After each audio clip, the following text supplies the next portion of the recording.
थोड्याच वेळात नवी मुंबई आंतरराष्ट्रीय विमानतळाचं मोदींच्या हस्ते उद्घाटन. नरेंद्र मोदींचं विमानतळावर जंगी स्वागत. तर डिसेंबरमध्ये होणार पहिलं उड्डाण. नवी मुंबई विमानतळाच्या उद्घाटन सोहळ्यावर राष्ट्रवादी शरदचंद्र पवार पक्षाचा बहिष्कार.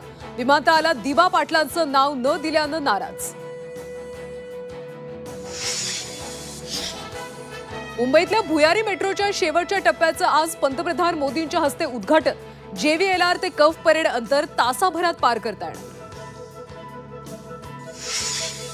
महामुंबईची सफर एकाच तिकिटावर. पंतप्रधानांच्या हस्ते आज होणार मुंबई वनचं उद्घाटन. मुंबईकरांना आता एकाच तिकिटावर प्रवास करता येणार. शिवसेना पक्ष आणि चिन्हाबाबत सुनावणी आता 12 नोव्हेंबरला होणार. कपिल सिब्बल यांच्या मागणीनंतर पुढची तारीख मिळाली. वयामुळे भुजबळ बावचळल्यासारखं करतात. भुजबळांच्या टीकेला जरांगेंचं उत्तर.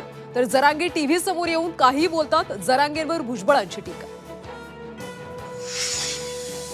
किशोरी पेडणेकर यांचा वॉर्ड आरक्षित होण्याची शक्यता. वॉर्ड क्रमांक 199 अनुसूचित जातीसाठी आरक्षित होणार असल्याची माहिती.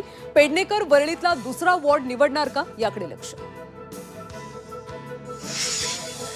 आणि जळगावच्या धरणगावमध्ये 15हून अधिक विद्यार्थ्यांना गोवरची लागण. विद्यार्थ्यांना आयसोलेट करून उपचार सुरू. आरोग्य यंत्रणा सतर्क.